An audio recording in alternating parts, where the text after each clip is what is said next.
Though legend looks past the fallen, their story is preserved by the wind and rolling tides, spoken amongst the earth and stone, the raging wildfires, the falling rain, and the rustling trees.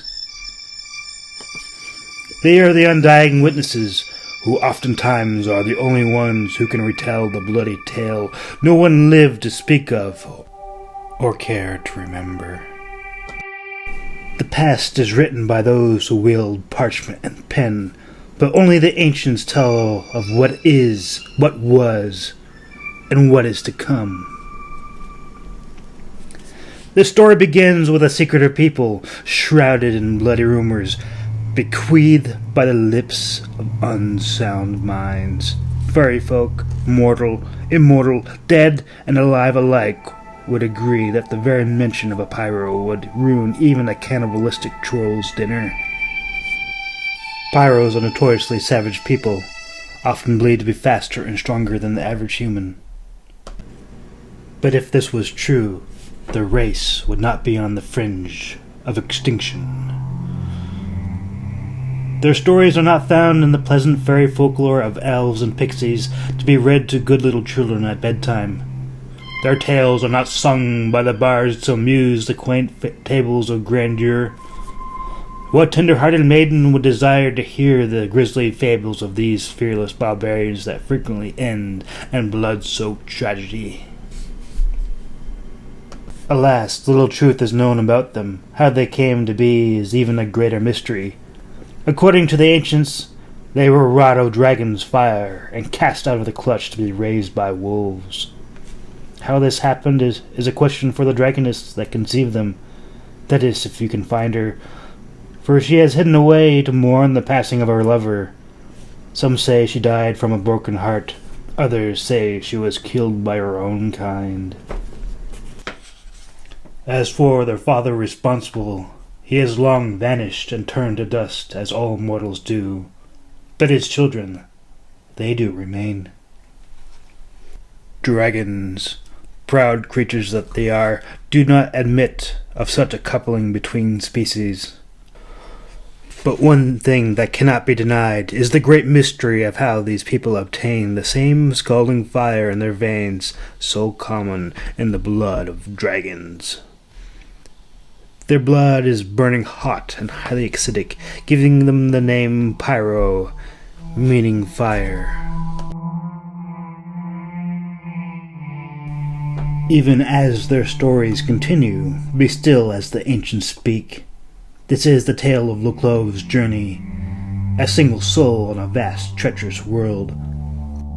Like a small spark of fire in a dense forest, his journey starts as dragonfire begins to burn through his veins. Chapter 1. The Spark.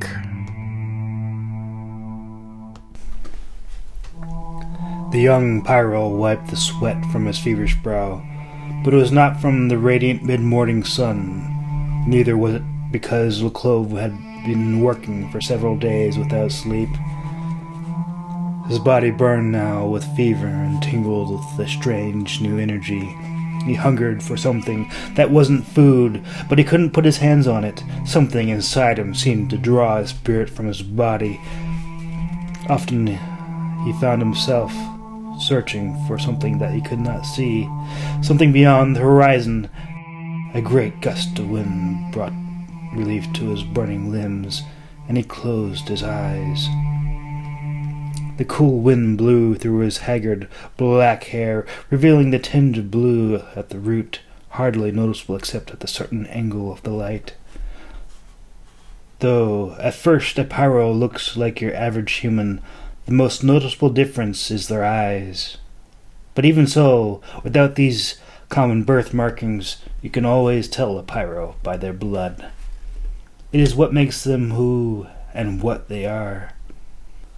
Like the adolescence of most races, during the time of maturity, young pyros undergo growth and change. Their change, however, is often far more violent, as the sleeping fire in their heart is awakened. According to the clan's tradition, once they become of age, they are given the family's blessing to seek out their own destiny. Leclose's steady hands held the gray canvas tightly as he carefully bound up the last seam to the wooden frame. They lived on a floating island where wood was scarce and expensive, so he made do with what he had. He had nearly finished the small sailboat. It was hardly any match against the impressive warships from the Imperial Phase flying fleet. The lightweight wooden frame was just big enough for a single passenger, with a triangle sail built for speed. The mast teetered in the wind. You could tell it wanted to fly, even though he hadn't put the stone into the compressor chamber yet. His father had it, and would only give it to him after making sure he hadn't forgotten anything important, like the rudder or the sails that he had neglected to put on yesterday. When pyros come of age, they start thinking, though many outsiders would disagree and claim that's when they stop thinking. Young pyros are the most dangerous because they often don't know what it is that drives them. They act on impulse, whether it is something as trivial as acquiring something to eat or as fatal as settling an argument with 50 armed men. Once a pyro's blood begins to boil, they fear no one and will attempt any feat they put their crazed minds to, regardless of the final outcome. This is why they are put outside the village, to find themselves before they are permitted to return. Leclove began to put the tools away while the Sikh sailboat's streamlined bow gazed out to the open sky.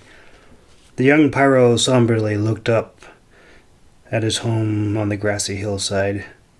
It was a simple cottage, but it was filled with warmth. He had a big family, 5 brothers and 3 sisters. He was the 3rd eldest. His 2 older brothers had already left the floating island. When he was still a boy, he could not understand why they had to leave home. They had tried to explain to him about what it meant to come of age. He remembered they sounded more confused than he was. Now that he was 17.5 years old, the fever burned strongly in him. Everything made sense now. He didn't know why. He knew how they felt, but like his brothers, he didn't know the reason why he felt that way. His mother stood in the cottage doorway, watching him silently through her tranquil light blue eyes. Her dark hair flowed in the wind. Leclove smiled sadly as his youngest brother, Mono, tried to run away from their sister, Ardilla. Mono, who was too young to begin his training with the clan's elders, had put something in Ardilla's hair, and she ran him down and pounded him senseless on the grassy hillside. Leclove shook his head. The pyros had 11 principal tenets. The 11th and the most important tenet was, if you break any of the 10, do not get caught. Little Mono had been caught, and he was paying for it. Leclove let out a fevered sigh and turned to walk over to the forge. He was surprised to find that the furnace was cold. He always came to the forge early in the mornings to help his father also before his classes. He had never seen the furnace dormant before. Leclove awkwardly watched his father, who sat beside several beautifully crafted swords, while he polished a slender dagger in his hand. "Is it finished?" Oso asked gruffly without looking up to reveal his fearsome yellow eyes, the same eyes that he had passed on to his son. Leclove swallowed nervously. "Yes, father," he said. Oso nodded and smiled as he looked up at his son. "Your mother told me you couldn't leave until you hit the knot in that beam with this." He handed his son a knife, as he gestured to the wooden beam on the other side of the forge. Leclove grinned feverishly, took the slender blade, and hurled it at the dark knot in the beam. The point of the knife sunk deep into the center of the wooden knot with a sullen thunk.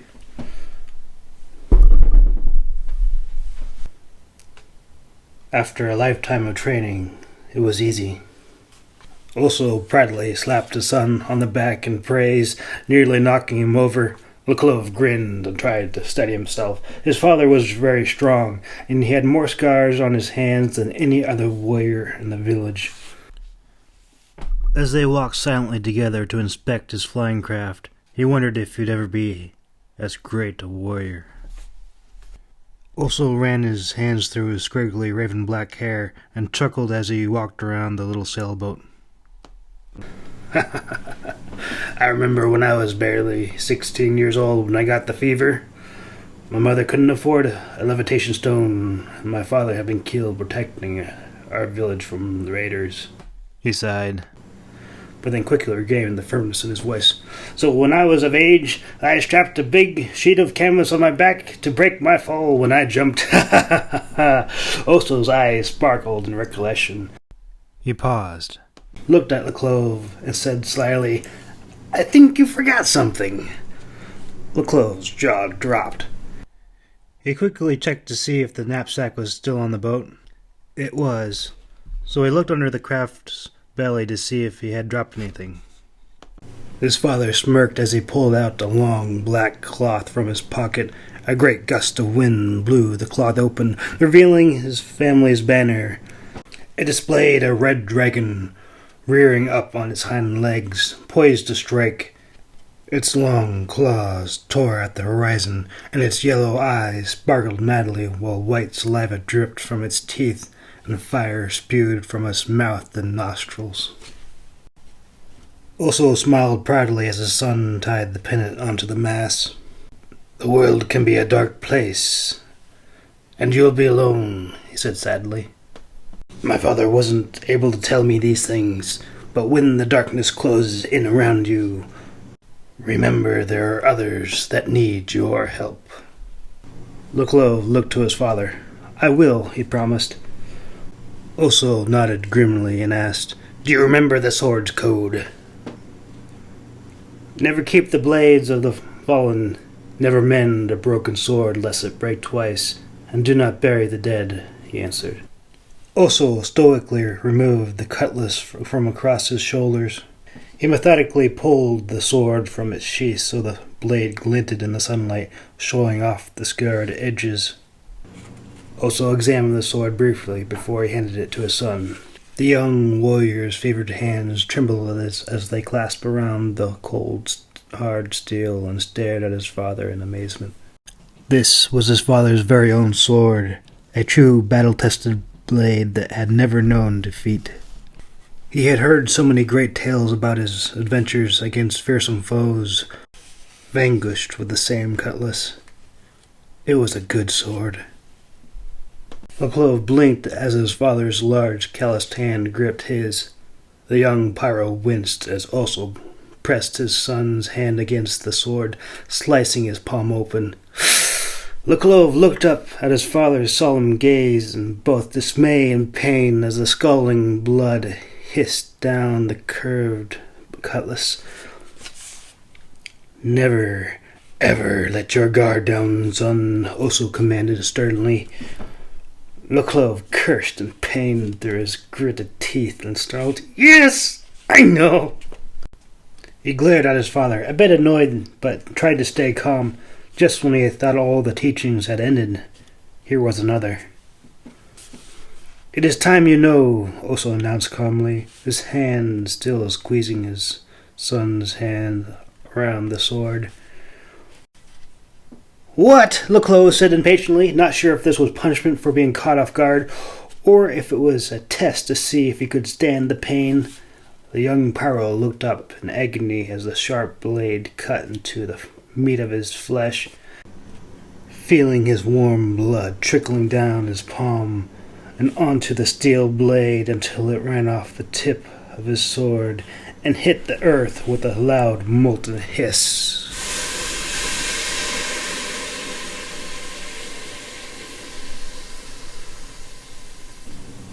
Oso released his son's hand as the young pyro shouted in terror and dropped the sword. Leclove backed away, holding his flayed palm to his chest. What the hell? Leclove cursed in bewilderment, looking down at where his blood had burned the grass. Oso smiled grimly and tossed his son a rag to bandage the cut. Do you know why men hunt dragons, son? He asked. Not wanting another lesson, Leclove warily kept his distance. For the trophy and the glory, he grunted, and the answer seemed fairly obvious. Oso's fierce yellow eyes gazed deep into his son's. There is no glory in killing a dragon, son. They are hunted for their magic.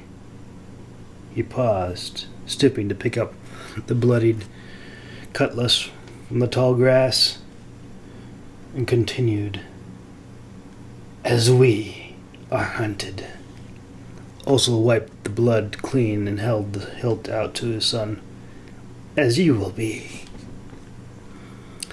Leclos shook his head and said, But I don't know any magic. He did not understand what his father was trying to say. Dragon fire runs in our veins, son. It makes us who we are, Oso declared. Take the sword. Be wise. And beware those who wield magic and thirst for power. The young Pyro took the sword and quickly sheathed it. I'll be all right, he said. I can settle my problems with this, don't worry. Oso smirked at his son's attempt to reassure him, and then he nodded and said approvingly, I know it'll serve you well as long as you use your head for thinking, not as a reckless battering ram like a young billy goat. Another cool gust of wind swept across the young Pyro's burning face. Leclos shut his eyes, and when he opened them, his father was holding a fist-sized cube of onyx stone. Such stones, though hard to come by, were not uncommon. In fact, their entire island was made of them. When compressed, levitation stones enabled flying ships to rise into the air. Leclos knew that many islands were enriched with these stones. He hoped that one day he would find one of his own. Leclos took the heavy levitation stone and somberly slid it into the metal compression chamber. He gritted his teeth, trying not to think about his bandaged hand. The veins bulged out of his forearms as he struggled to seal the compression chamber's hatch, until eventually it gave a gratifying metallic click when it finally locked into place. Leclos pulled back the metal lever on the side of the chamber. His heart jumped as the small flying craft leapt from the ground like an excited dog on a leash. The anchor line twanged loudly as the ship rose into the air. Ha ha ha ha! Also chuckled as his son nearly fell backwards, breaking the solemn atmosphere. Leclos' sheepish grin faded. He knew in his heart it was time to go. He paused and gazed grimly out to the horizon, and then looked gratefully back at his father. Also nodded and gave him his blessing. Farewell. Stay strong. Fly far and make yourself proud. In other words, you're on your own. Take care. The dragon on the black flag snapped impatiently as Leclos hoisted the sails. The wind raced through Leclos' hair. A determined grin flashed across his face. He cast off the anchor line and was immediately swept away, soaring into the sky like a kite. His sharp yellow eyes scanned ahead, looking into the distance. He didn't look back. He was independent. He was a man, and the world was before him. He had been trained his entire life for this very moment. It was his time, the beginning of his adventures. He had no idea where he was going. He didn't know where he wanted to go, but he was confident that he could go anywhere. This concludes part 1 of the Dragon Scourge, or Scourge, depending if you say schedule or schedule. You can contact me via Gmail at thedragonsscourge@gmail.com. One word. The Dragon's Scourge. No comma. 2 S's.